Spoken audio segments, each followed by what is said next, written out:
پڑھیں. اللہم صلی علی محمد وعلی آل محمد کما صلیت علی ابراہیم وعلی آل ابراہیم انک حمید مجید.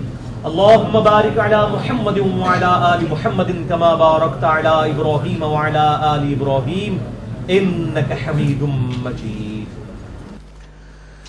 علمی پوائنٹ نمبر 1 بھائیو، برما جس کا نیا نام میانمار ہے، یہ ساؤتھ ایشیا میں واقع ایک انڈیپینڈنٹ ملک ہے جس کے مشرق میں تھائی لینڈ ہے، مغرب میں انڈونیشیا، مغرب میں انڈیا اور بنگلہ دیش ہے، شمال میں چائنا ہے اور جنوب میں انڈین اوشن ہے یعنی بحر ہند. اس کی کل آبادی جو ہے وہ تقریباً 6 کروڑ ہے اور جنگی جنون ایسا ہے کہ 5 لاکھ کی فوج ہے صرف 6 کروڑ کی آبادی میں. 85% یہاں کے جو رہنے والے ہیں وہ بدھ مت ریلیجن کے ساتھ تعلق رکھتے ہیں، 6% کرسچینٹی کے ساتھ، 4% مسلمان ہیں اور باقی کے جو 5% ہیں وہ مختلف مذاہب کے ساتھ تعلق رکھنے والے لوگ ہیں.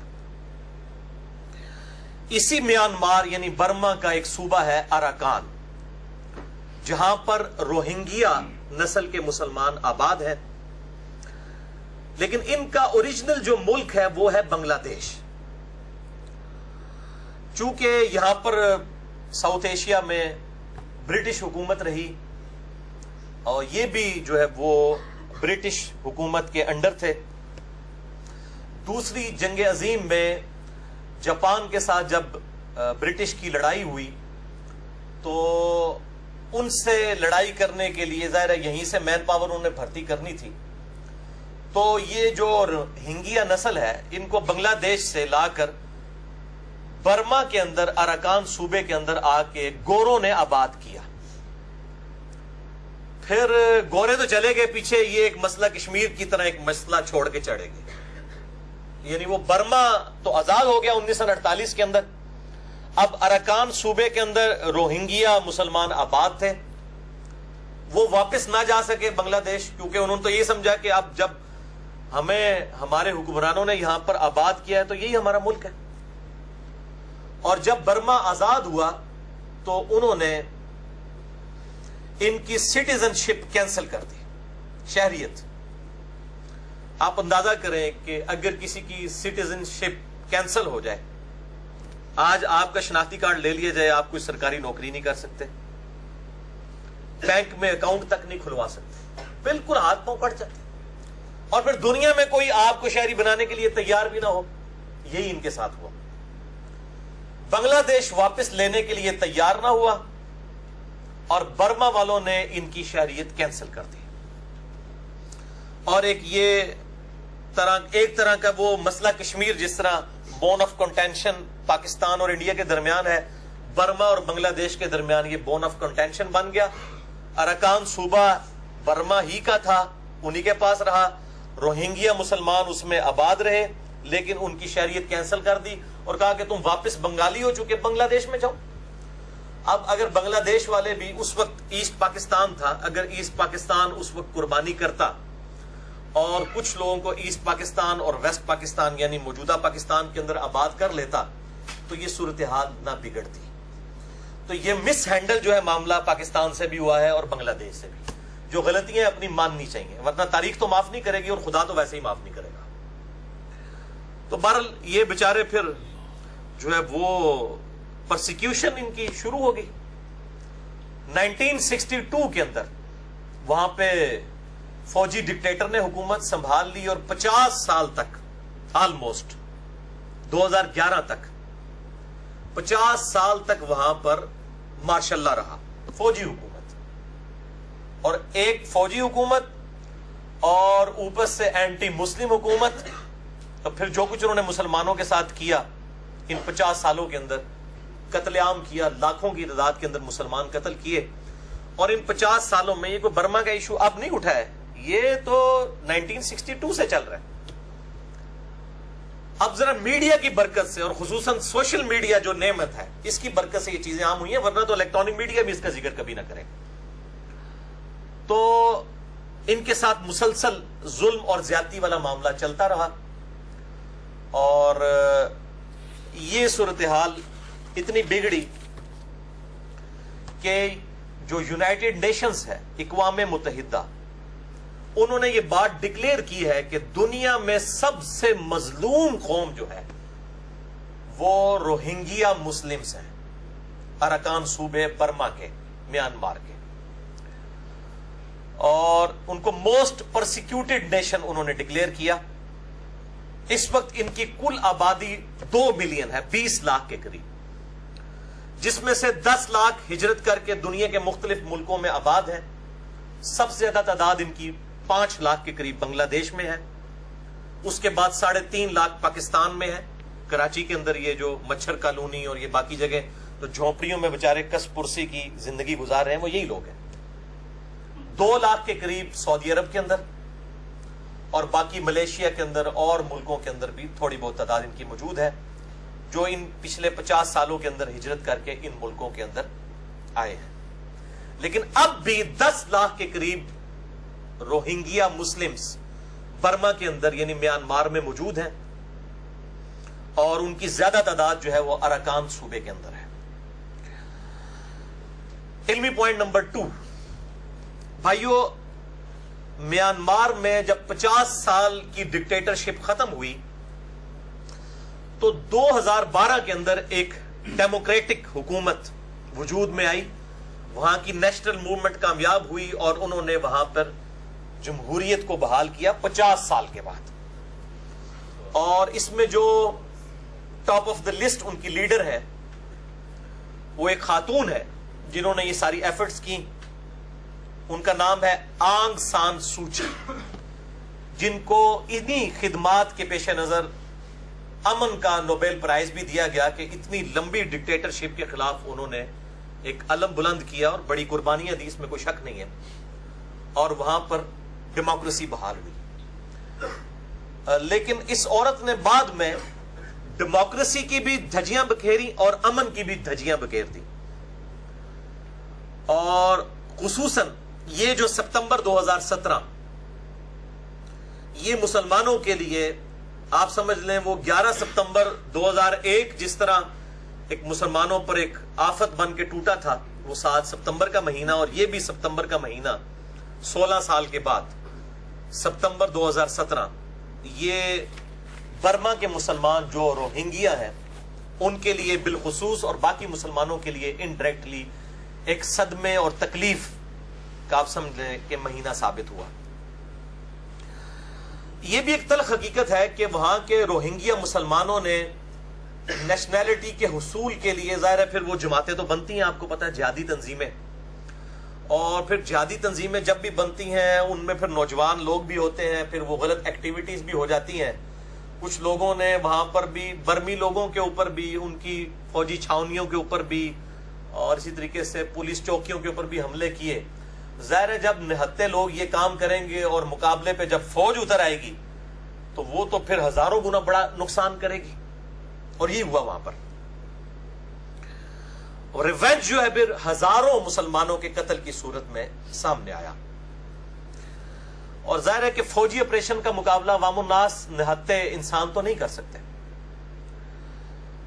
اور وہاں پر بھی برما کے اندر میانمار میں بھی ہمیشہ کی طرح مذہب کو ٹول کے طور پر استعمال کیا گیا، کیونکہ انسانیت کے لیے سب سے امپورٹنٹ جذبہ جس کے لیے انسان اپنی جان دے سکتا ہے وہ اس کا فیتھ ہے، ریلیجن ہے، مذہب ہے، اور وہی یوز ہوا یہاں پر بھی.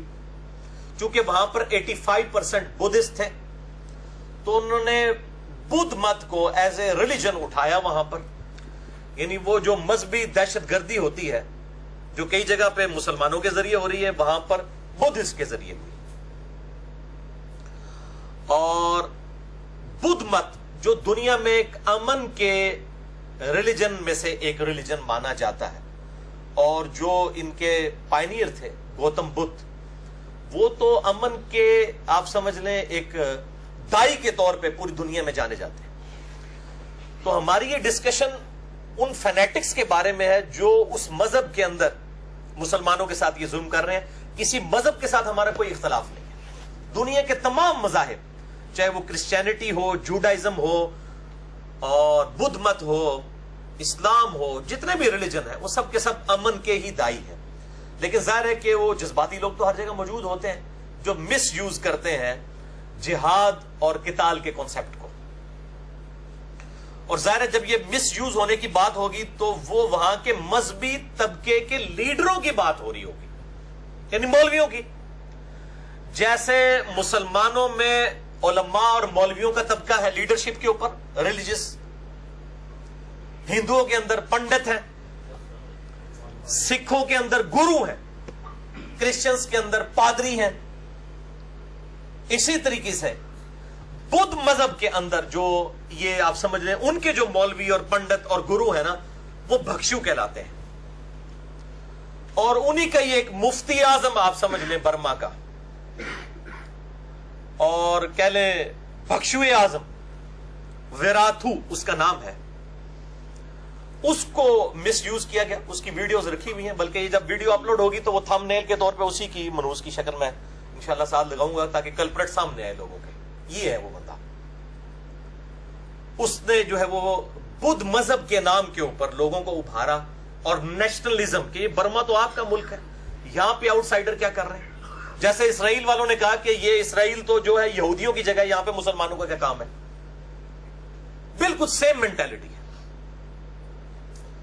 اور اس قسم کے معاملات مسلمان بھی کرتے ہیں. بالکل مسلمان کوئی ستھری اور دھلائی ہوئی کوئی نیشن نہیں ہے. ہم لوگ بھی ایسی حرکتیں کرتے ہیں. جہاں مسلمانوں کا داؤ چلتا ہے مسلمان بھی اس قسم کی غلط ایکٹیویٹیز کرتے ہیں. ہم تو یہاں پہ بالکل انصاف کے ساتھ بات کریں گے, خواہ کسی مسلمان کا ناحق قتل ہو, خواہ کسی انسان کا, کسی بھی مذہب سے تعلق رکھنے والا ہے, ہم اس کو کنڈیم کرتے ہیں.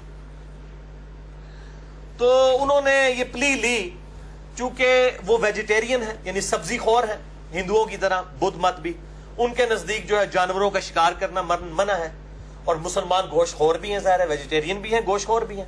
تو وہ کہتے ہیں جی مچھلیوں کا شکار کرنا, یہ تو مچھلیوں کو قتل کرتے ہیں مسلمان, اس لیے مسلمانوں کا قتل بھی جائز ہے. یہ انہوں نے وہ مذہبی پلی لینی شروع کی.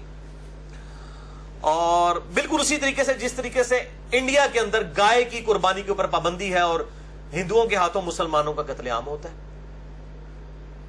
کئی جگہوں کے اندر.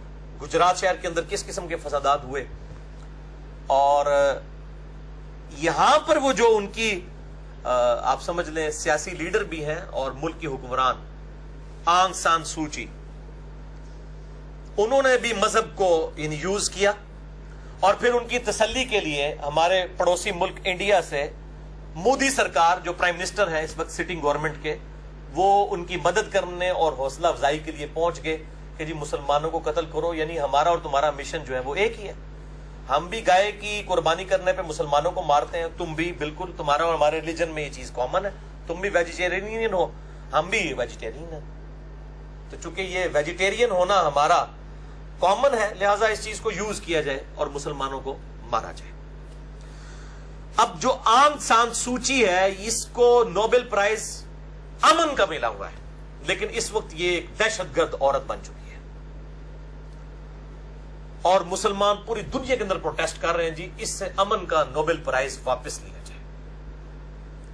یہ غیر مسلموں سے جو ہم یہ بھیک مانگ رہے ہیں کہ اس سے نوبل پرائز واپس لیا جائے, پہلے ہم سعودیہ والوں سے کہتے ہیں کہ اس سے بڑا جو بدماش ہے مودی, جس نے ہزاروں مسلمانوں کو قتل کیا ہے انڈیا کے اندر, اس کو سعودی حکومت نے سب سے بڑا سعودیہ کا سول ایوارڈ دیا تھا 8 سے 3 سال پہلے, اور صرف میں ایک مسلمان مبلغ تھا جس نے اوپنلی آن ایئر جو ہے اس کی مخالفت کی تھی. تو پہلے سعودیہ والے مودی سے وہ ایوارڈ واپس لینا, پھر آپ لوگ شکلیں دکھائیں. یہاں پہ جو سعودیہ کے بھی ایجنٹ علماء پھر رہے ہوتے ہیں, میں نام لیے بغیر کہتا ہوں کہ اللہ کے بندو, جو تم یہ کہہ رہے ہو نا کہ نوبل پرائز وہ واپس لیں, پہلے آپ اپنے بزرگ بابوں سے جن سے چندے لیتے ہو نا, ان کو سمجھاؤ کہ تم لوگ تو مسلمان ہو, تم تو ایوارڈ واپس لے سکتے ہو نا. پہلے اپنی منڈی تھلے سے ڈنڈا پھیرو, بعد میں تو آپ بعد میں کسی کو کچھ کہیں گے. پہلے آپ جو کر سکتے ہیں آپ کے اختیار میں وہ تو آپ کریں نا, تو پتہ چل جائے گا آپ مسلمانوں کے لیے کتنے مخلص ہیں.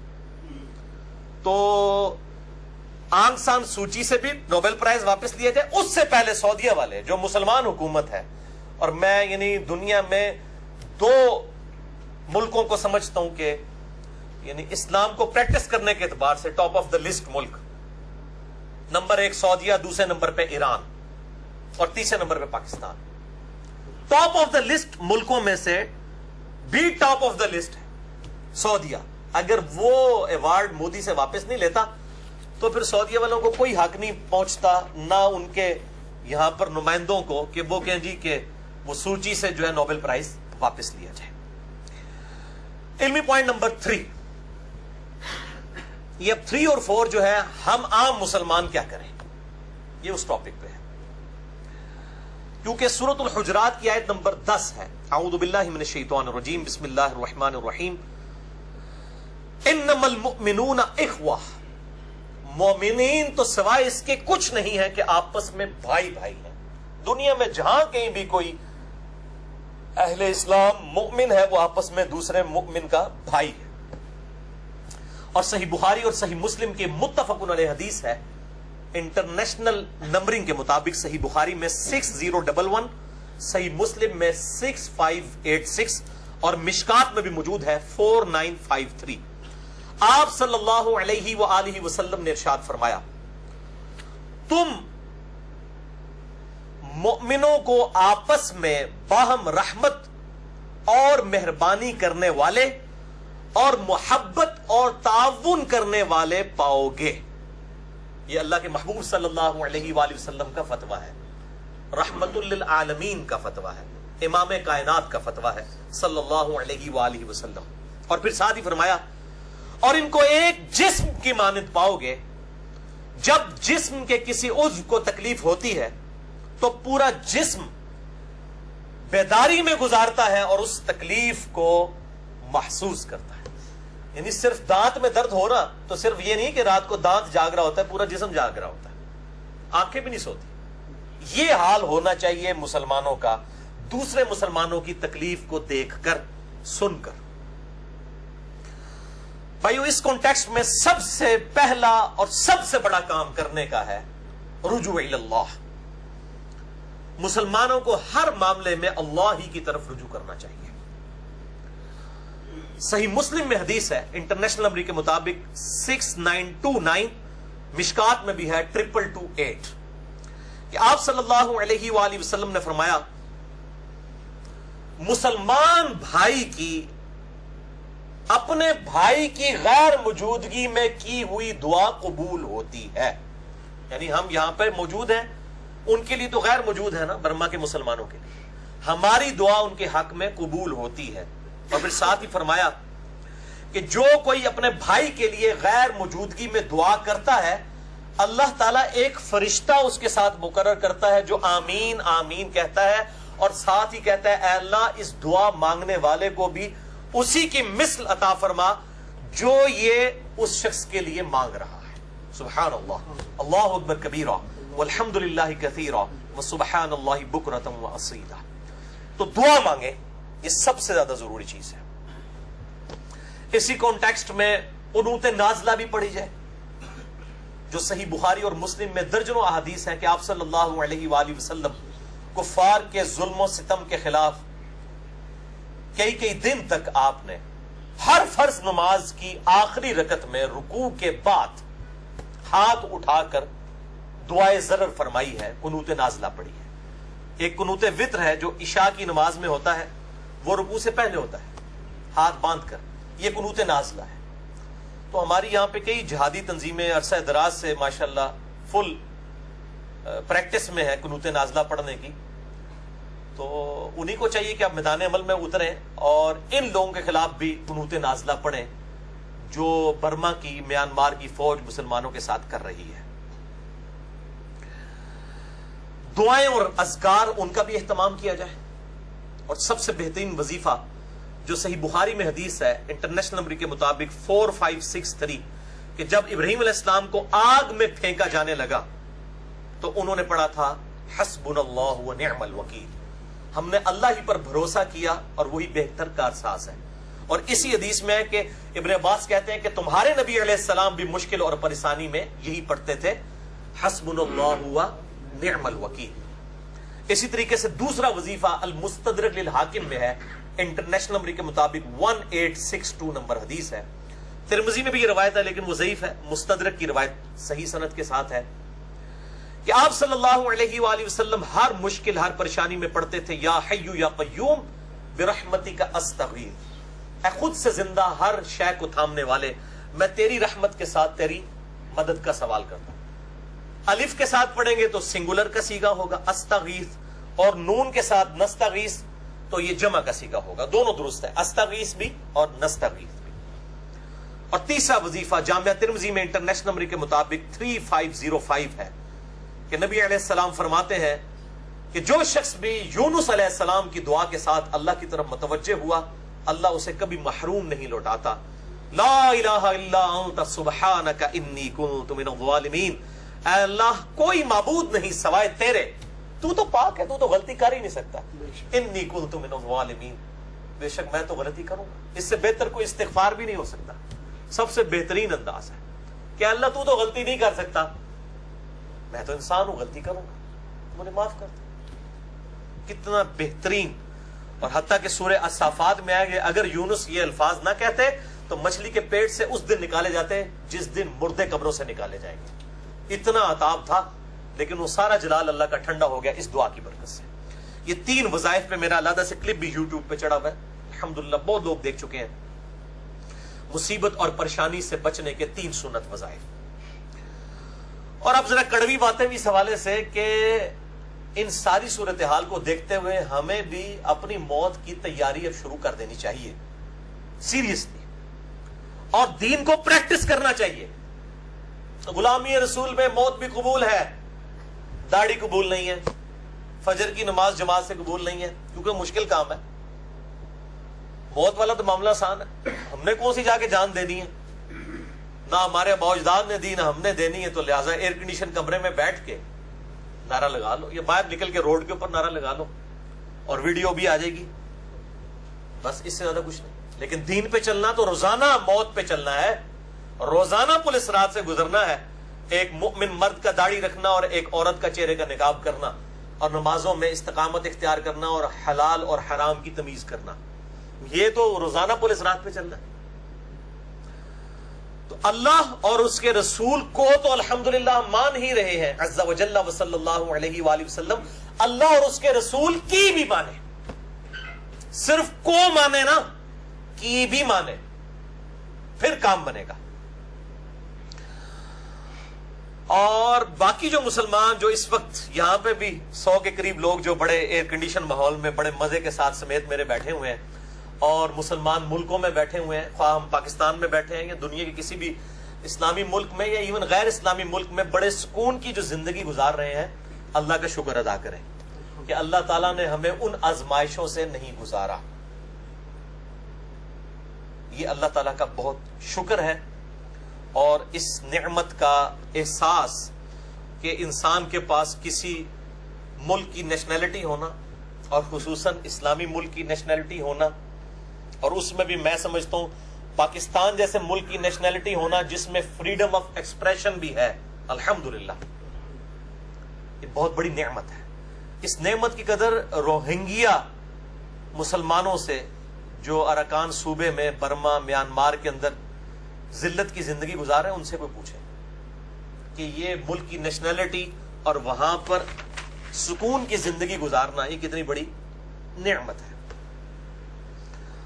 اور یہ حقیقت ہے کہ وہ لوگ جنہوں نے اس وقت پاکستان بننے کی مخالفت کی تھی، یقیناً ان کو اپنی اب اس غلطی کا احساس ہو چکا ہوگا کہ وہ کہتے ہیں نہیں جی وہ مسلمان ڈیوائیڈ ہو گئے ہیں، آپ بھائی پورے ساؤتھ ایشیا کے مسلمان بھی جمع کر لینا تب بھی غیر مسلم ان سے زیادہ ہیں۔ آج بھی انڈیا میں 90 کروڑ ہندو ہیں، انڈیا اور پاکستان کے مسلمان ملا کے اس کے آدھ کو بھی مشکل سے پہنچتے ہیں، لہذا یہ جن لوگوں کے دماغ میں تھا نا کہ ہم اکٹھے رہتے تو آج ہمارا ملک ہوتا تو اے جناب کنو کٹ لو، ڈیموکریسی میں یہ پاسبل نہیں ہے، آج بھی ہندوؤں کی حکومت ہی ہوتی، آج بھی سب کانٹیننٹ میں 20% مسلمان ہیں، 80% جو ہے وہ غیر مسلم. تو یہ آج یہ ملک اتنی بڑی نعمت ہے ہمارے لیے. الحمدللہ علی کل حال. اب آخری 2 علمی پوائنٹس جو ہیں وہ ان میں سے جو پہلا پوائنٹ ہے وہ پریکٹیکلی ہم عوام الناس کیا کریں، اور جو آخری 5 نمبر پوائنٹ ہے وہ حکومتوں سے ریلیٹڈ انشاءاللہ میں اس کو ڈیٹیل سے ڈسکس کروں گا.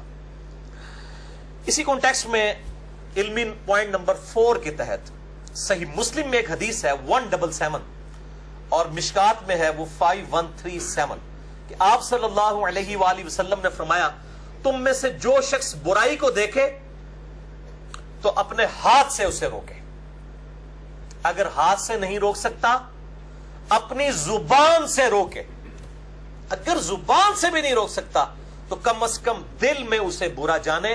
لیکن ساتھ ہی فتویٰ آیا امام کائنات صلی اللہ علیہ وآلہ وسلم کا ذالک اضعف الایمان، لیکن یہ دل میں برا جاننا سب سے کمزور ترین درجہ ہے ایمان کا.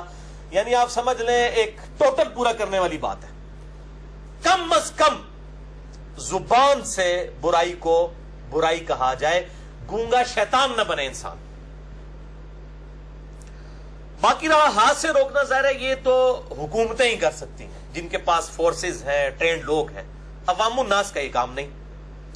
اب زبان سے کیا ذرائع ہو سکتے ہیں، اس میں مجھے بڑی خوشی ہوئی کہ اس وقت top of the list Pakistan میں جس جماعت نے آپ سمجھے کہ حق ادا کیا ہے اس پروٹیسٹ کا، اور کل بھی یعنی ہمارے کیپٹل سٹی اسلام آباد کے اندر جماعت اسلامی کے امیر خود بھی آئے اور انہوں نے پروٹیسٹ ریکارڈ کیا. الحمدللہ وہاں پہ انہوں نے تقریر بھی کی. تو یہ اس قسم کے پروٹیسٹ پلے کارڈز اٹھا کے ہونے چاہیے. میں بالکل اس چیز کے حق میں نہیں ہوں کہ یہ احتجاج جو ہے وہ تخریب کاری بن جائے یا ٹائر جلائے جائیں یا پتلے نظر آتش کیے جائیں یا کسی ملک کا جھنڈا نظر آتش کیا جائے. یہ بالکل غیر اخلاقی حرکات ہیں. یہ بالکل اس قسم کے کام نہیں ہونے چاہیے. پلے کارڈز اٹھائیں، تقاریر کریں، لوگوں کو ایجوکیٹ کریں. اور یہ پروٹیسٹ صرف مسلمانوں کے قتل عام کے خلاف نہیں ہونا چاہیے. جہاں کہیں بھی کوئی انسان کسی بھی مذہب سے تعلق رکھنے والا اس کے ساتھ ظلم ہو رہا ہے، مسلمانوں کو اس کے حق کے لیے کھڑا ہونا چاہیے. ہمارے پڑوسی ملک کے اندر کتنے سکھوں کو قتل کیا گیا، کتنے کرسچنز کو انڈیا کے اندر قتل کیا گیا. ان مواقع کے اوپر بھی مسلمانوں کو ضرور بولنا چاہیے. اگر ہم اپنے آپ کو امن کا دائی اور ریلیجن آف پیس سمجھتے ہیں تو واقعی پھر ہمیں امن کے لیے بولنا چاہیے، کیونکہ یہ اسلام جو ہے یہ پوری انسانیت کے لیے. وَمَا أَرْسَلْنَاكَ إِلَّا كَافَّةً لِلنَّاسِ بَشِيرًا وَنَذِيرًا. اور اے محبوب صلی اللہ علیہ وآلہ وسلم ہم نے آپ کو نہیں بھیجا مگر ڈر سنانے والا پوری انسانیت کے لیے. وَمَا أَرْسَلْنَاكَ إِلَّا رَحْمَةً لِلْعَالَمِينَ. اور ہم نے آپ کو نہیں بھیجا مگر سارے جہان والوں کے لیے رحمت بنا کر صلی اللہ علیہ وآلہ وسلم. اور آپ دیکھ لیں میں الحمدللہ اس معاملے میں مجھ سے مزاج ہوں. یہ پچھلے دنوں جو واقعہ ہوا بارسلونا اسپین میں نہتے انسانوں ٹورسٹ کے اوپر جب وین دوڑائی گئی تو میری الحمدللہ ویڈیو لاکھوں لوگوں تک پہنچی.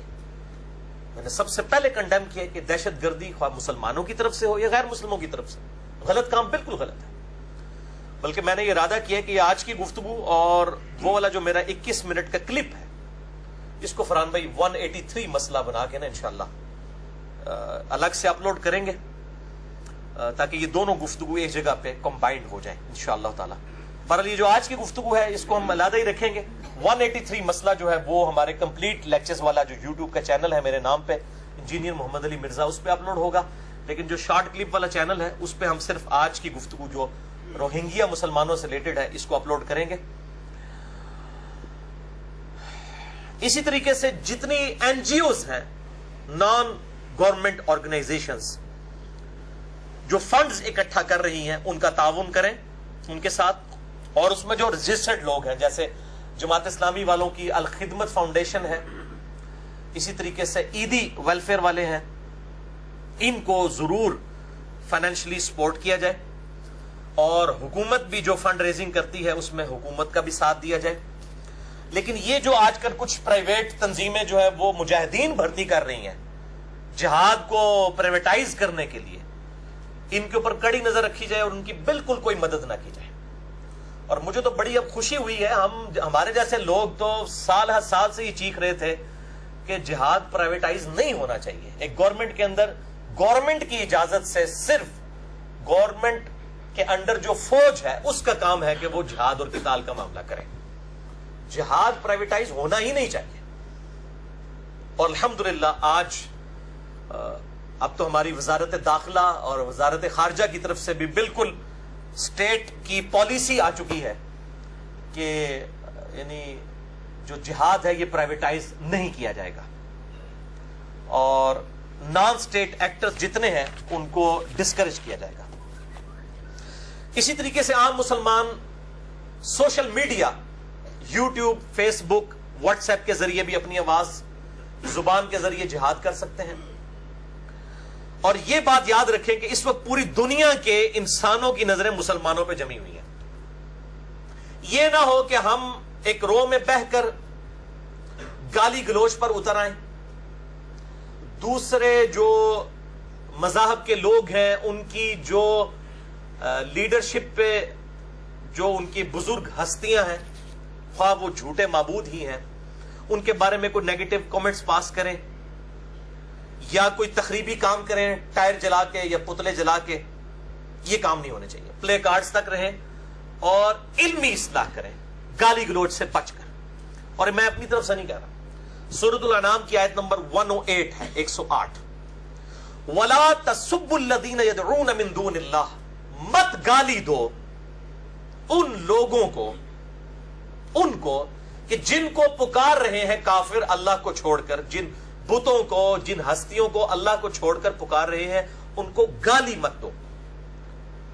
فَيَسُبُّ اللَّهَ عَدْوًا بِغَيْرِ عِلْمٍ, کہیں ایسا نہ ہو کہ وہ بغیر علم کے اللہ کو گالیاں دینا شروع کر دیں. تم ان کے جھوٹے معبودوں کو بھی گالیاں مت دو.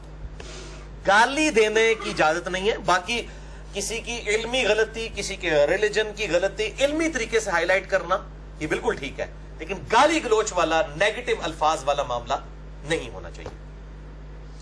تو اسلام جو ہے یہ کنفرنٹریشن جو ہے, محاذ آرائی, اس کو پسند نہیں کرتا. اس سے دعوت کا راستہ رک جاتا ہے. البتہ دہشت گردی کے خاتمے کے لیے ظاہر ہے کہ وہ کنفرنٹریشن بعض اوقات آرمڈ کنفلکٹ, تلوار بھی اٹھانی پڑتی ہے, لیکن وہ بھی حکومتوں کا کام ہے ایک بہترین طریقے کے ساتھ اور ایک مینیجیبل مینر کے ساتھ یہ معاملات ہونے چاہیے.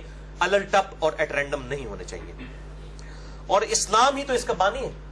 اسلام نے رومن اور پرشین امپائر کو اکھاڑ کے پھینکا, اور پوری دنیا میں جو مذہبی جبر تھا کہ انسان انسان کے سامنے جھکتا تھا اور تلوار کی نوک کے اوپر لوگوں کو کلمہ پڑھوایا جاتا تھا اپنے مذہب کا, اس چیز کی اسلام نے سب سے پہلے مخالفت کی اور مذہبی جبر کو ختم کیا. یہ رومن اور پرشین امپائر جو ختم ہوئی ہیں, یہ اسلام دور جدید کا خالق ہے. میں اس کے اوپر کافی دفعہ ڈسکشن کر چکا ہوں. اور روہنگیا مسلمانوں پر یہ جو ظلم ہوا, اس کے رسپانس پہ جو مسلمان دنیا میں سامنے آئے, تو ایک سائلنٹ میسج پوری دنیا کے مسلمانوں نے دیا ہے. چاہتے نہ چاہتے ہوئے ایک خاموش پیغام دنیا کے مسلمانوں کی طرف سے پوری دنیا کو گیا ہے, اور ایک دوسرے کے پاس بھی گیا ہے پیغام کہ اب وقت آ گیا ہے کہ مسلمان فرقہ واریت کو 3 طلاقیں دے کر اور 4 تکبیریں پڑھ کے دفنا دیں. دنیا میں کہیں ڈسکشن نہیں ہو رہی ہے کہ جو یہ روہنگیا کے مسلمان ہیں ان کا فرقہ کون سا ہے. کتنی خوشائن بات ہے. سب کے سب, خواہ سنی ہو, خواہ شیعہ ہو, خواہ اہل حدیث ہو, شافعی ہو, مالکی ہو, حنبلی ہو, اثنا عشری کوئی بھی ہو, سب کے سب مسلمانوں کے حقوق کے لیے, روہنگیا مسلمانوں کے حقوق کے لیے کھڑے ہیں. کسی نے اس ڈیٹیل میں نہیں گیا کہ انہوں کا فرقہ کون سا ہے, اور اللہ کا شکر ہے نہیں گیا الحمدللہ. ورنہ اگر اس شکل میں پڑ جاتے تو ظاہر ہے کہ پھر تو معاملہ بگڑ جاتا تھا. ویسے میں آپ کو بتا دیتا ہوں کہ وہ 100% حنفی مسلمان ہے, اور ان میں بھی اکثریت بریلویوں کی ہے, اور اس کے بعد کچھ دیوبندی ہے. تبلیغی جماعت کا کافی اچھا کام ہے وہاں پہ. تو یہ میں اس لیے نہیں بتا رہا کہ اہل حدیث چندہ ہی دینا چھوڑ دیں یا شیعہ چندہ دینا چھوڑ دیں, میں صرف اس لیے بتا رہا ہوں کہ اب تو خیر ان کی سارا پروٹیسٹ سامنے آ چکا ہوا ہے نا, اب تو یہ بھاگ بھی نہیں سکتے, ورنہ تو پتہ چل جائے گا اچھا یہ تو فرقوں کو سپورٹ کر رہے تھے. تو کل کو کسی کا بھی نمبر لگ سکتا ہے, اللہ معافی دے, اللہ تعالیٰ فتنوں سے محفوظ فرمائے. تو یاد رکھیں, ایک مسلمان اب کسی دوسرے مسلمان کا گلا اگر اسلام کے نام پہ کاٹ رہا ہے سنی شیعہ اختلاف کی وجہ سے, یا اسی طریقے سے اور فرقوں کے جو اختلافات کی وجہ سے ایک دوسرے کے جو گلے مسلمان ملکوں کے اندر مسلمان کاٹتے ہیں, اب یہ غیر مسلموں کو کس منہ سے کہیں گے کہ تم ہمارے مسلمان بھائیوں کا گلے نہ کاٹو؟ اس کے لیے پہلے ضروری ہے کہ مسلمان ایک دوسرے کا علمی احترام کرے, علمی طریقے سے غلطی ضرور واضح کرے, لیکن تلوار کی دھونس کے اوپر نہیں. ورنہ ہم غیر مسلموں کو پھر ان کو بھی ہاتھ پہنچتا ہے, بدھسٹ کو 85% ہے وہاں پہ, مسلمانوں کو ماریں گے وہ. جب ہم مسلمان دوسرے مسلمان اپنے ہی ریلیجن سے تعلق رکھنے والے, بلکہ یہاں پہ تو حنفیوں میں بھی 2 اسکول آف تھاٹ ہیں انڈیا پاکستان بنگلہ دیش میں, بریلوی اور دیوبندی, ایک دوسروں سے مسجدیں چھینتے ہیں اسلحے کے زور پہ, کئی بار دونوں طرف کے علماء قتل بھی ہو جاتے ہیں. یعنی فرقہ بھی ایک ہے, حنفی فقہ کو فالو, اس کے اندر صرف 2 علماء اور 2 مدرسوں, منزل اسلام بریلی اور دیوبند مدرسے کے نام کے اوپر جو تفریق ہوئی ہے اس کے اوپر قتل و غارت ہو جاتا ہے. تو اب یہ لوگ کس منہ سے یہ بات کر سکتے ہیں غیر مسلموں کو کہ آپ روہنگیا میں جو مسلمان ہیں ہمارے حنفی بھائی ہیں ان کو نہ مارے؟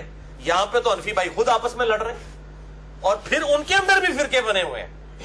یعنی بریلویوں کے اندر کتنے فرقے بن چکے ہیں, کہتے ہیں ہم ایک ہیں, ایک ہے تو مسئلے کو چھینتے ہیں.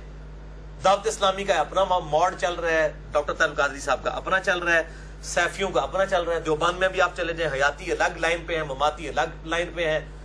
اس طریقے سے پھر آگے جو سپاہی صحابہ اور یہ تنظیمیں لشکر جنگی الگ لائن کے اوپر ہے, اور تبلیغی جماعت جو ہے میں سمجھتا ہوں اس پورے شر کے اندر ایک امید کی کرن ہے, وہ ایک اپنے ڈاکٹرائن کے اوپر چل رہا ہے. تو یہ تو آپس میں فرقوں کے اندر ہم لوگ لڑائیاں کر رہے ہیں اور قتل و غارت ہوتا ہے. تو آج غیر مسلموں کو کس طرح پھر مسلمان کس منہ سے یہ کہیں گے؟ تو یہ ایک سائلنٹ میسج تھا جو مطلب میں نے ہائی لائٹ کر دیا, اس کے بغیر یہ گفتگو جو ہے وہ نامکمل تھی. اب آخر میں علمی پوائنٹ نمبر 5 ہے جو ریلیٹڈ ہے مسلمان حکومتوں کو اس وقت کیا کرنا چاہیے اس ٹاپک کے اوپر. لیکن اس کی ڈیٹیل میں جانے سے پہلے ایک دفعہ ذوق اور شوق کے ساتھ درود شریف پڑھیں. اللہم صلی علی محمد وعلی آل محمد کما صلیت علی ابراہیم وعلی آل ابراہیم انک حمید مجید. اللہم بارک علی محمد وعلی آل محمد کما بارکت علی ابراہیم وعلی آل ابراہیم انک حمید مجید. علمی پوائنٹ نمبر 5 وہ ہے میرے بھائیوں مسلمان حکمرانوں اور حکومتوں سے ریلیٹڈ. الحمدللہ اس وقت کم از کم 56 اسلامی ملک دنیا کے اندر موجود ہیں جو فخریہ اپنے آپ کو اسلامی ملک ڈکلیئر کرتے ہیں.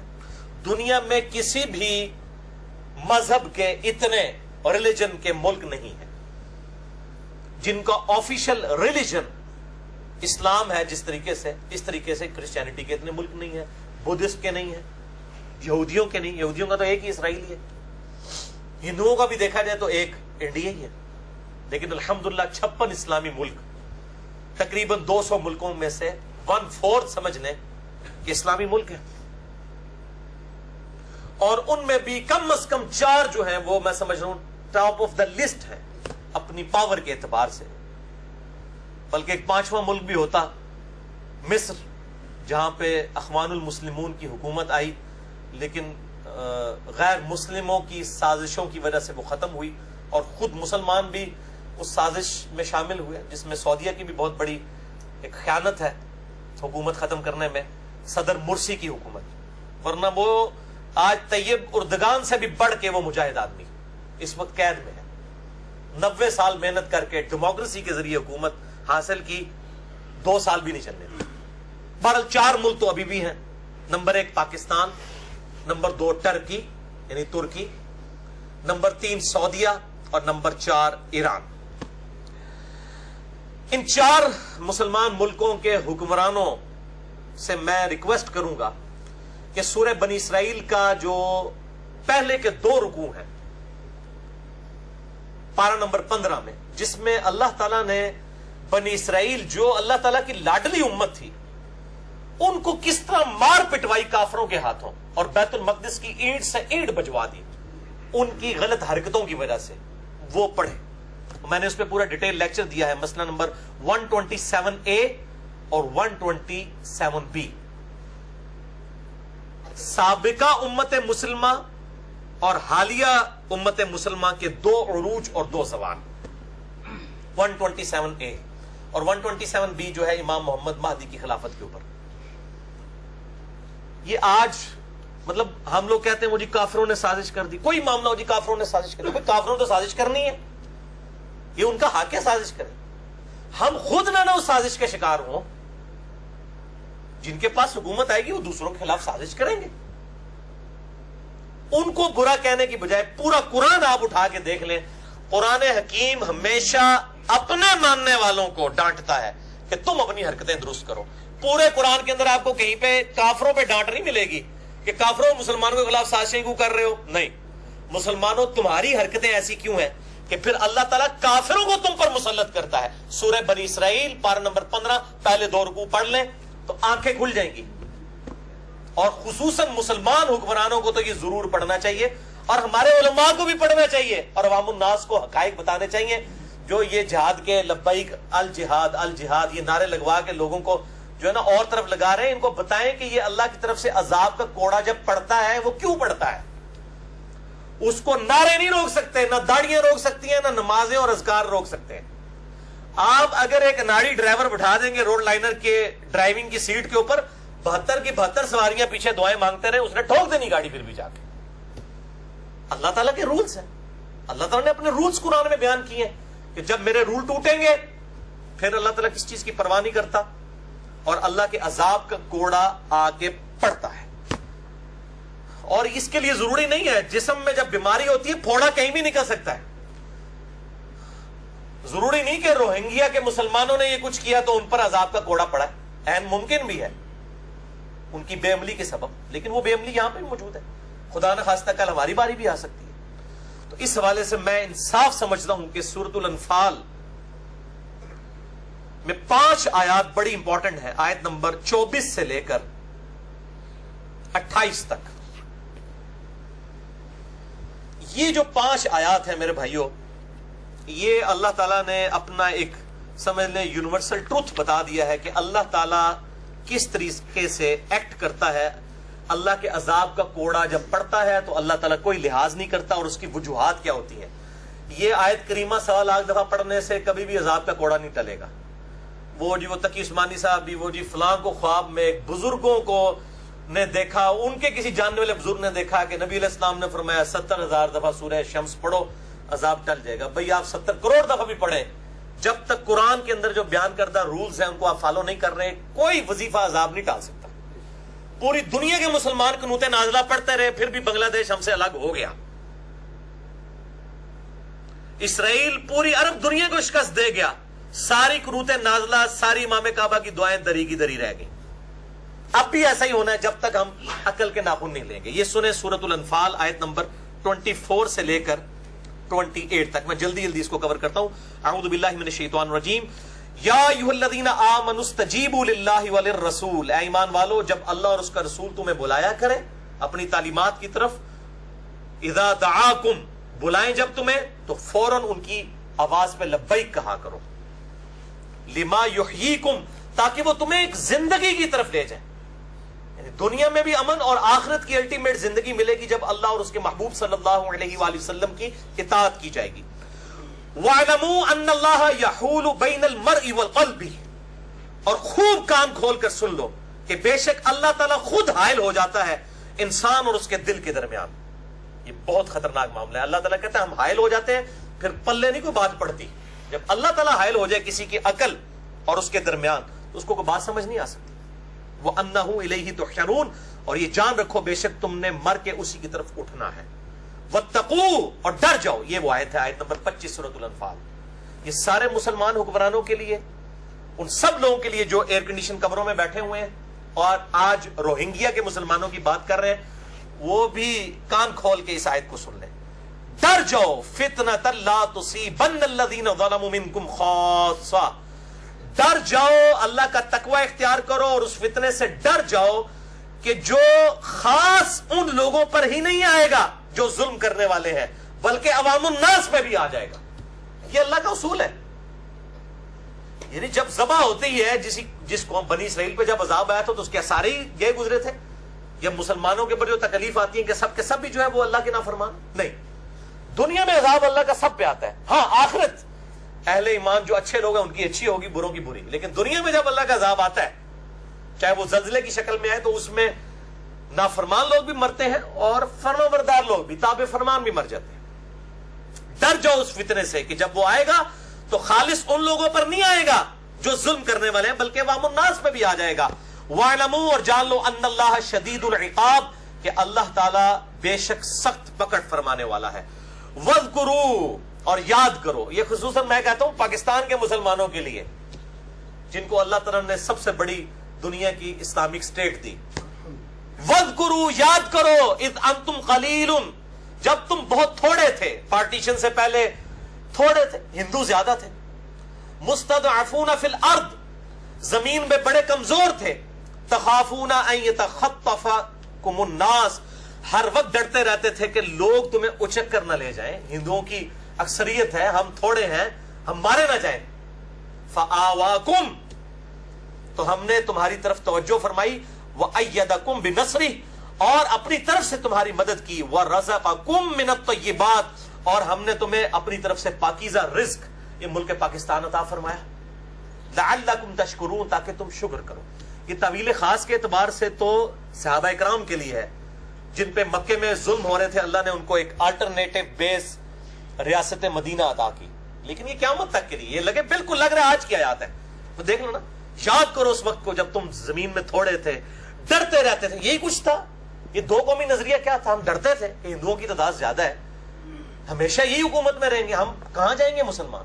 تو اللہ تعالیٰ فرماتا ہے ہم نے تمہاری مدد کی اور تمہیں رزق عطا فرمایا تاکہ تم شکر کرو, لیکن تم نے شکر نہیں کیا. یا ایھا الذین آمنوا, اے ایمان والو, اے پاکستانیوں, لا تخونوا اللہ والرسول, مت خیانت کرو اللہ اور اس کے رسول کے ساتھ. تم نے تو نعرہ لگایا تھا پاکستان کا مطلب کیا, لا الہ الا اللہ محمد رسول اللہ صلی اللہ علیہ وآلہ وسلم. اب خیانت تو نہ کرو. وَتَخُونُوا أَمَانَاتِكُمْ, اور آپس میں ایک دوسرے کے ساتھ بھی خیانت نہ کرو. وَأَنْتُمْ تَعْلَمُونَ, جبکہ تم جانتے تو ہو کہ تم غلط کام کر رہے ہیں. یعنی حکومتیں تو پاکستانیوں کے ساتھ جو سلوک کر رہی ہیں, کیا ایک پاکستانی دوسرے پاکستانی کے ساتھ جو سلوک کرتا ہے وہ کیا آج ہمارے سامنے نہیں ہے؟ اپنے مسلمان بھائی کے ساتھ ایک ریڑی بیچنے والا بھی جو پیسہ لیتا ہے دھوکے کے ساتھ, وہ غلط سامان بیچ میں ڈال دیتا ہے. یہ حکومت تو اس کو آگے نہیں کہہ رہی ہوتی کہ یہ کام کرو. تو سب نے پورا حصہ ڈالا ہوا ہے اس ظلم کے اندر. اللہ تعالیٰ اس ظلم کی جو سوچ ہے اس سے اس امت کو نجات عطا فرمائے, آمین. وَاعْلَمُوا, اور جان لو, انما الاموالکم واولادکم فتنہ, یہ مال اور تمہاری اولاد تمہارے لیے آزمائش کا ذریعہ ہے. اسی مال اور اولاد کے لیے لوگوں کی خیانتیں ہڑپ کر رہے ہو نا, اور اسلامی نظام کو نافذ نہیں کر رہے ہو اپنے ملک کے اندر, اور مسلمانوں کے ساتھ ظلم و زیادتی کر رہے ہو. کس کے لیے؟ اپنی اولاد کے لیے جوڑ کے جانا چاہتے ہو, مال اپنے لیے جوڑنا چاہتے ہو. یہ تو صرف دنیا کا مال ہے اور یہ فتنہ ہے, آزمائش ہے. وَأَنَّ اللَّهَ عِندَهُ أَجْرٌ عَظِيمٌ, اور بے شک اللہ کے پاس تو بہت ہی عظیم اجر ہے. قیامت والے دن ہمیشہ کی جنتیں مقدر ہونے لگی ہے, اس کو ٹارگٹ کرو, دنیا کی لالچ چھوڑ. یہ آیات تھی سورۃ الانفال آیت نمبر 24 سے 28. اب اسی کانٹیکسٹ میں مجھے اس دفعہ بڑا افسوس ہوا کہ جو ہمارا خطبہ حج ہوا امام کعبہ کا, جب ان کی اپنی چیزیں سٹیک پہ لگی ہوتی ہیں. پچھلے سالوں میں امام کعبہ کو باقاعدہ لکھی ہوئی تقریریں آئیں کہ جی آپ داعش کے خلاف, دہشت گرد تنظیموں کے خلاف, خوارج کے خلاف تقریر کریں. کہ اس وقت یہ سب سے بڑا مسئلہ جو اٹھا ہوا ہے مسلمانوں کے ساتھ, وہ کوئی اس کا رسپانس نہیں. اس خطبہ حج کے اندر کوئی اس کا ذکر موجود نہیں تھا. حالانکہ فسادات تو کافی عرصے سے شروع ہوئے ہیں. تو جو مسلمانوں کی انٹرنیشنل گیدرنگ ہے حج, جس پہ پوری دنیا کی نظریں لگی ہوتی ہیں, اگر وہ حج والا جو خطیب ہے, امام ہے, اس کی طرف سے پروٹیسٹ نہ جائے تو باقی پھر کسی کے پروٹیسٹ کی کیا اہمیت ہوگی؟ اور میں کہتا ہوں یار اس اعتبار سے تو پھر ویٹیکن سٹی کا پوپ بہتر ہے کہ جنہوں نے کم از کم مسلمانوں کے قتل عام کی مذمت تو کی ہے. اس اعتبار سے میں وہ ریلیجن کے پوائنٹ آف ویو سے بات نہیں کر رہا. تو یہ ایک بڑا خطرناک معاملہ ہے. یعنی مسلمان حکومتوں کو اور مسلمانوں کے لیڈروں کو یہ چیزیں دیکھنی چاہیے. اور میں مسلمان حکمرانوں سے ریکویسٹ کروں گا کہ جو OIC ہے, آرگنائزیشن آف اسلامک کنٹریز, جس کو وہ شاہ احمد نورانی صاحب کہا کرتے تھے OIC, یعنی جب کوئی مسئلہ ہوتا ہے تو پھر ہی کہتے ہیں اچھا اچھا یہ ہو گیا ہے, اس کو OIC کی بجائے OIC بنائے. اور مجھے آج پتہ چلا ہے کہ غالباً کل 10 سپتمبر 2017 کو انشاءاللہ تعالی اس کا اجلاس ہونے جا رہا ہے. اللہ تعالیٰ اس میں سے خیر والا معاملہ فرمائے, اور OIC کے ذریعے UN جو یونائٹڈ نیشن ہے اس کے اوپر دباؤ ڈالا جائے. اور میں پھر یہ بات کروں گا کہ OIC میں صرف مسلمانوں کے قتل عام کی مذمت نہیں ہونی چاہیے, بلکہ دنیا میں جہاں کہیں بھی کوئی بھی انسان قتل ہو رہا ہے اس کی مذمت ہو, خواہ وہ مسلمان ہے یا غیر مسلم ہے, خواہ وہ برما میں روہنگیا ہیں, خواہ وہ کشمیر میں رہنے والے لوگ ہیں, خواہ وہ افغانستان میں ہیں, عراق میں ہیں, شام میں ہیں, فلسطین میں ہے, لیبیا میں ہے, مصر میں, جہاں کہیں بھی.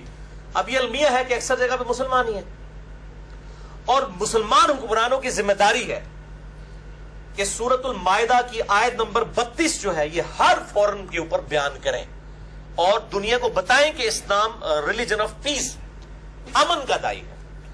اعوذ باللہ من الشیطان الرجیم, بسم اللہ الرحمن الرحیم. بنی اسرائیل کے کانٹیکسٹ میں اللہ تعالیٰ یہ بات ارشاد فرما رہا ہے کہ ہم نے یہ چیز ان کے لیے بھی طے کی اور اس امت کے لیے بھی. انہو من قتل نفسا بغیر نفس, کہ جو کوئی بھی قتل کرے کسی جان کو سوائے اس کے کہ وہ جان کے بدلے جان ہو, یعنی قتل کے بدلے قتل حکومت کا کام ہے کہ مقتول کے ورثاء کو انصاف دلائے اور قاتل کو قتل کرے.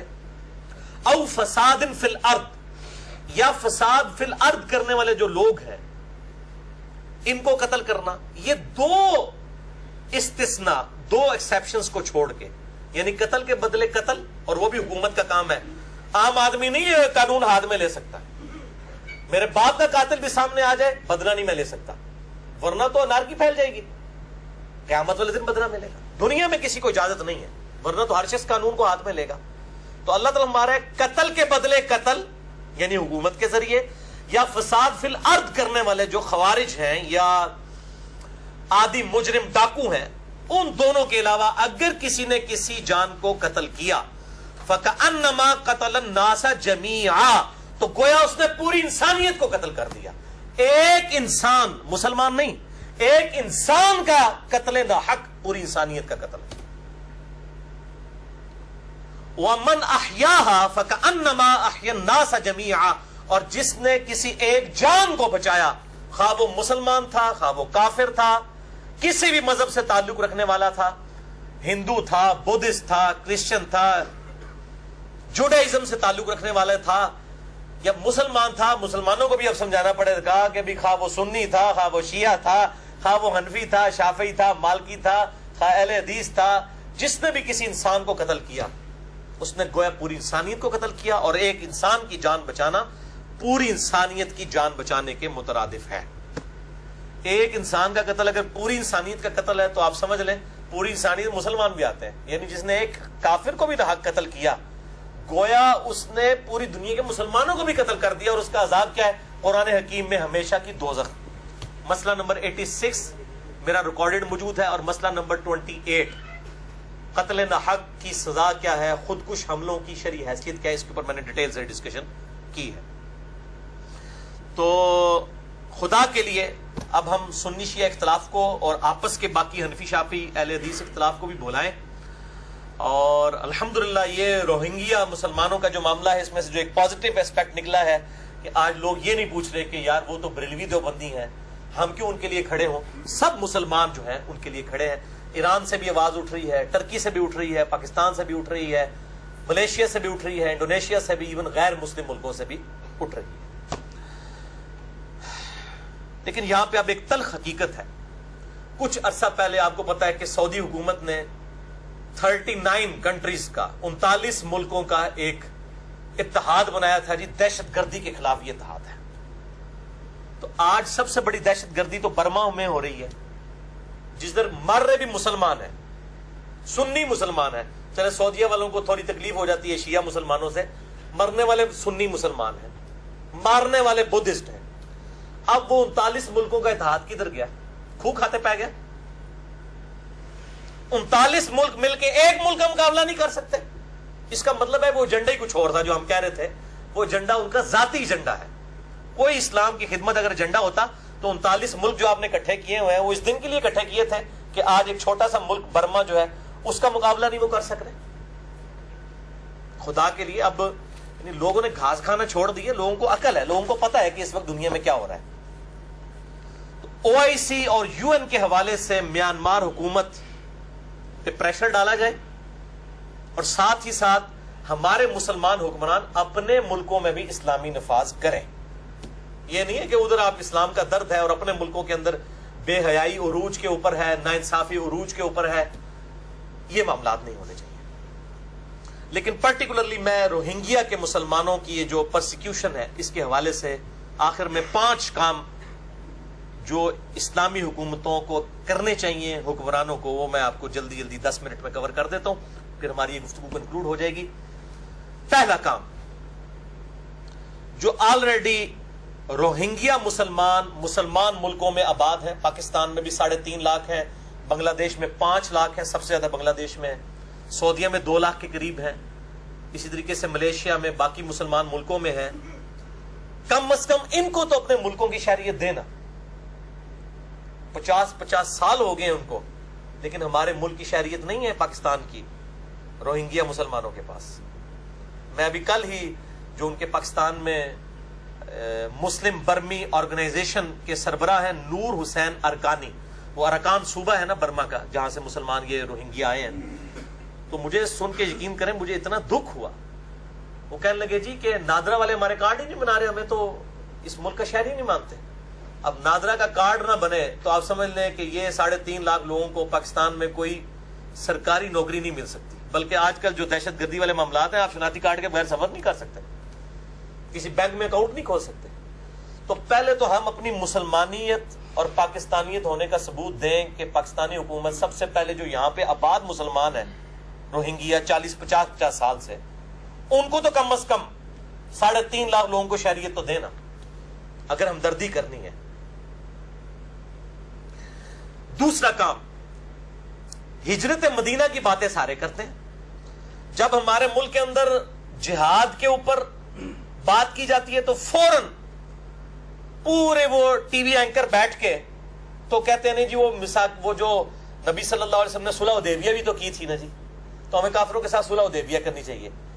صرف صلح حدیبیہ ہی ہوئی ہے، میثاق مدینہ نہیں ہوا ہوا، مواخات نہیں ہوئی ہوئی ہے. اب یہ اینکر کہاں مر گئے ہیں کہ جب مہاجرین سب کچھ چھوڑ کے آگے تھے مکے سے مدینے میں، تو نبی صلی اللہ علیہ وسلم نے ایک مہاجر اور ایک انصار کو بھائی بنایا تھا نا. حتیٰ کہ اگر کسی کی 2 بیویاں تھیں تو اس نے اپنی ایک بیوی کو طلاق دے دی اور کہا کہ میرا انصار بھائی جو ہے وہ اس کے ساتھ شادی کر لے. یہ مواخات کا بھی راگ لاپے نا. یہ پیڈ قسم کے اینکر جو ٹی وی پہ بیٹھ کے باتیں کر رہے ہوتے ہیں، وہ نہیں جی صلح حدیبیہ ہے ذرا دیکھ کے چلنا چاہیے، ہم وہ نیگیٹو شرائط کے اوپر بھی صلح کر لیں. تو یہ ان کو مواخات مدینہ کیوں نہیں یاد آتا؟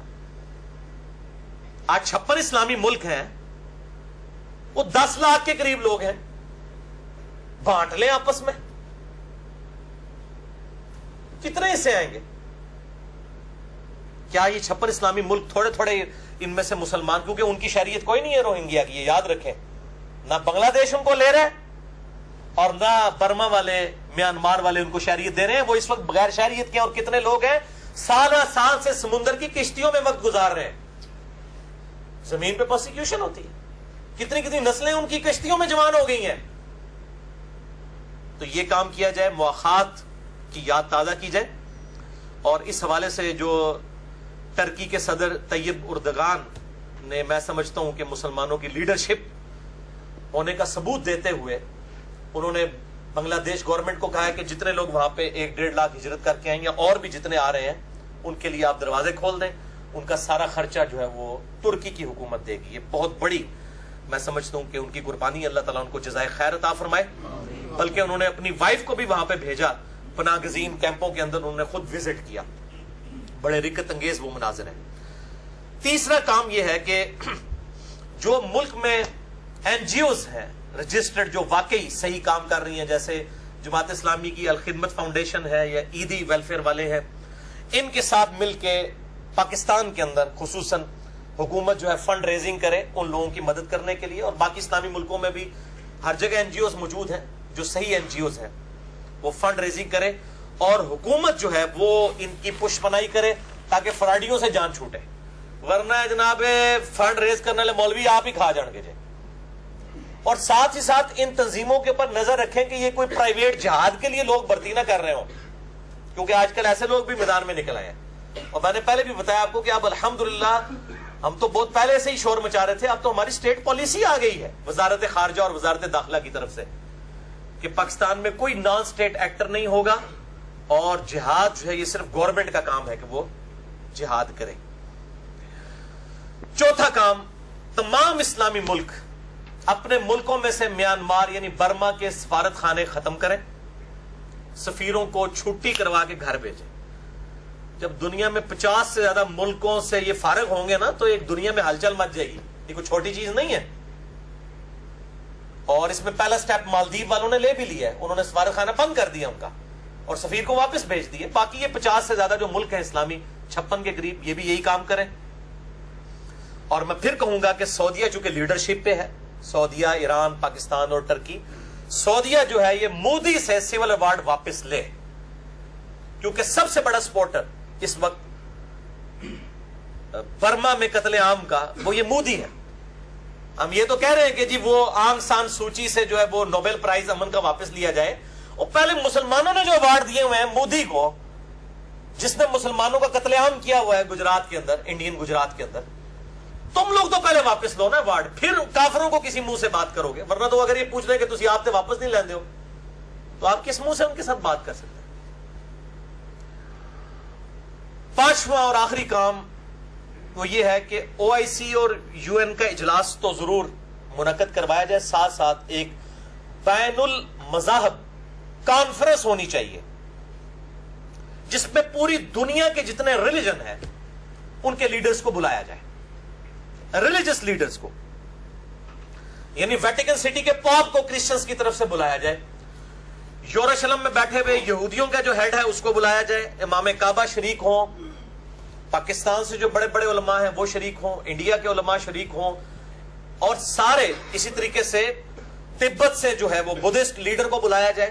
تمام مذاہب کے لوگوں کو بلا کے ایک جوائنٹ بیانیہ ہونا چاہیے کہ دہشت گردی کسی بھی ریلیجن کا حصہ نہیں ہے. یہ الگ سے ایک, جس طرح ایتھیزم ڈینائل آف گاڈ منکرین خدا کا بھی ایک مذہب بن چکا ہے, اس طرح دہشت گردی ایک الگ سے مذہب ہے. اس کا نہ کرسچینٹی سے تعلق ہے, نہ بدھائزم سے, نہ جوڈائزم سے, نہ ہندوازم سے, اور نہ ہی اسلام کے ساتھ. ایک جوائنٹ بیانیہ آنا چاہیے, یہ سب سے زیادہ ضروری ہے. اور تمام مذہبی لیڈر تمام دنیا کے مذاہب کے اعلان برات کریں, اور ساتھ ہی ساتھ روٹ کاز انالیسس بھی کیا جائے کہ دنیا میں جہاں کہیں بھی کوئی دہشت گرد تنظیمیں اٹھ رہی ہیں ان کی وجوہات کیا ہیں. ظاہر ہے کہ جب آپ کسی قوم کے ساتھ زیادتی کرتے ہیں تو پھر ان میں سے ظاہر ہے اس طرح کی تنظیمیں اٹھتی ہیں ریونج کے طور پہ. میں ان تنظیموں کو جسٹیفائی نہیں کر رہا, لیکن ہر ایکشن کا ریئیکشن تو ہوتا ہے. ان کازز کو بھی ختم کرنا چاہیے کہ دنیا میں مسلمانوں کی بالخصوص اور باقی لوگوں کی بالعموم پرسیکیوشن نہ ہو. نہ ہندوؤں کو نہ حق قتل کیا جائے, نہ سکھوں کو, نہ بدھسٹ کو, نہ کرسچنز کو, اور نہ ہی مسلمانوں کو. نہ حق کسی بھی انسان کا قتل نہیں ہونا چاہیے. اور میں آلریڈی بھی اس کے اوپر کئی دفعہ بول چکا ہوں. بہرحال آخر میں بات کروں گا تو اس کے بغیر تو پھر آج کی گفتگو نامکمل ہے. کاش آج مسلمان اتنے مضبوط ہوتے کہ ان کافروں کا ہاتھ روک سکتے, کیونکہ سب سے فوری حال تو یہی ہے کہ فوجی چڑھائی ان کے اوپر کی جاتی. لیکن ظاہر ہے کہ اب مسلمان اس پوزیشن میں نہیں ہے, حقیقت بات ہے. پلس اب ملکوں کی باؤنڈریز بھی بن چکی ہیں. اس پوری صورتحال کے اندر یعنی دنیاوی معاملات اور ریلیجن کی جو باؤنڈریز ہیں اس کو دیکھ کے معاملات کو طے کرنا چاہیے. بہرحال اگر پوری دنیا کے مسلمان ملک مل کے کوئی ایک جوائنٹ اس قسم کا کوئی ایڈونچر کرتے ہیں مسلمان حکمران, اور وہ مل کے ہو کنسنسس کے ساتھ, تو بالکل مسلمان امت کو سپورٹ کرنا چاہیے اس معاملے میں. کوئی پیچھے ہٹنے والی بات نہیں, کیونکہ دہشت گردی کا خاتمہ امن کے لیے, اس کے لیے آرم کنفلکٹ بھی ضروری ہے. لیکن یہ جو پرائیویٹ جہاد کے لیے بھرتیاں ہو رہی ہیں نا, یہ تو بندے وہاں جا کے مریں گے, ان کو پتہ ہی نہیں, یہ ہو سکتا ہے اپنوں کو ہی مار کے آ جائے, کیونکہ ظاہر ایک پورا ایک پریسائز کام ہے. اس طریقے سے پورا اکوپمنٹس ہوتے ہیں اور پھر معاملات کو دیکھنا ہوتا ہے, جغرافیہ ہوتا ہے. عام بندے کی کمپیٹنسی ہی نہیں ہے کہ وہ اس طرح جا کے لڑے. باقی عام آدمی انڈائریکٹلی شامل ہے. ظاہر ہے میں پہلے بھی عرض کر چکا کہ ہم جو ٹیکسز کا پیسہ دیتے ہیں, انہی ٹیکسز کے ذریعے ہم تو ایک صابن کی ٹکیا کے اوپر بھی ٹیکس دیتے ہیں. ہم پیٹرول کے اگر 70 روپے لیٹر دے رہے ہیں, اس میں سے آدھے 35 روپے ٹیکس دے رہے ہوتے ہیں گورنمنٹ کو. انہی ٹیکسز میں سے ہمارے جو عسکری جو معاملات ہیں وہ چلتے ہیں. تو ہر بندہ جو ہے وہ اپنا حصہ ڈال رہا ہے. ظاہر ہے کہ جسم میں بھی آنکھ کا کام دیکھنا ہے, آنکھ کا کام چکھنا تو نہیں. آپ مرچ یہاں ڈال کے تو چکھ نہیں سکتے. مرچ کو چکھنے کے لیے زبان ہوگی, سننے کے لیے کان ہوں گے, بولنے کے لیے زبان ہوگی, دیکھنے کے لیے آنکھیں ہوں گی, چلنے کے لیے پاؤں ہوں گے, پکڑنے کے لیے ہاتھ ہوں گے. اسی طریقے سے جو فوجی معاملات ہیں اس میں لڑنے کے لیے اور لوگ ہوں گے, پیچھے سے فائنینشیل سپورٹ کرنے والے اور ہوں گے. ظاہر ہے جب سیدنا عمر فاروق رضی اللہ تعالیٰ عنہ علیہ السلام نے فوجی چھاونیاں قائم کی تھی, تو سیدنا عمر خود تو آگے جا کے نہیں لڑتے تھے, فوج ہی لڑتی تھی. آج بھی اگر کوئی ایسا معاملہ ہوتا ہے, ظاہر ہے پرائم منسٹر آف پاکستان نے تو جا کے آگے نہیں لڑنا نا, ہم نے لڑنا ہے. فوج نے ہی لڑنا ہے, جن کو اس کام کے لیے اس پوری امت نے اتنی ہیوی بجٹ کے ساتھ جو ہے وہ اپوائنٹ کیا ہوا ہے. تو یہ پوری امت اس میں شامل ہو جائے گی. تو میں اس پوائنٹ کے بغیر, یعنی اس کو سمجھتا تھا نامکمل, میں بالکل اس حق میں ہوں. کیونکہ پوری گفتگو میں نے پیس پیس پیس بات کی, تو لوگ کہہ رہے ہوں گے یار صرف پیس ہی, یہ لاتوں کے بھوت جو ہیں وہ باتوں سے نہیں مانتے. کاش ہم اتنے مضبوط ہوتے کہ اس قسم کی ایکٹیویٹی پرفارم کر سکتے. اب آج کے دور میں اس قسم کی ایکٹیویٹی پرفارم کرتے وقت پورا سوچنا چاہیے کہ پھر ایک یک زبان ہو کے سارے مسلمان جو ہیں وہ عہد کر کے یہ معاملہ کریں. ادروائز یہ نہ ہو کہ اپنے ہی اپنوں کی جو ہے وہ ٹانگیں کھینچ رہے ہوں اور وہ جڑیں ان کی کاٹ رہے ہوں. آخر میں اللہ تعالیٰ سے دعا کروں گا کہ پوری دنیا میں جتنے بھی مسلمان بالخصوص اور بالعموم جتنے بھی انسان خواہ کسی بھی مذہب سے تعلق رکھنے والے, ان کی پرسیکیوشن ہو رہی ہے, اللہ تعالیٰ ان کی عزت اور آبرو کی حفاظت فرمائے اور ان کو دشمنوں کے نرغے سے جو ہے وہ محفوظ فرمائے. اور خصوص بالخصوص جو ہمارے برما میں, اراکان صوبے میں, میانمار کے اندر روہنگیا مسلمان ہیں, جو ان کے ساتھ معاملات اس وقت ہو رہے ہیں, اللہ تعالیٰ ان کی اس تکلیف کو جلد از جلد دور فرمائے, ان کو صبر و استقامت عطا فرمائے, اور ہمیں اپنے بھائیوں کے لیے ہر وہ ایفرٹ کرنے کی توفیق دے کہ جو اللہ اور اس کے محبوب صلی اللہ علیہ وآلہ وسلم کی منشا کے مطابق ہے. اور آج کی گفتگو میں نے جتنی بھی باتیں کی, اللہ ان میں جو حق باتیں ہیں وہ یقیناً تیری توفیق سے اللہ اپنی بارگاہ میں قبول و منظور فرما. اگر جس بات میں کوئی غلط بات نکل گئی تو اللہ ہمارے دلوں سے معاف کر دے اور اس کو معاف بھی فرما دے. ہمیں کتاب و سنت کی تعلیمات کو خود بھی اس پہ چلتے ہوئے سمجھ کر دوسرے مسلمان بھائیوں تک پہنچانے کی توفیق عطا فرمائے. سبحانک اللہم و بحمدک, اشہد ان لا الہ الا انت, استغفرک و اتوب الیک, وما علینا الا البلاغ المبین.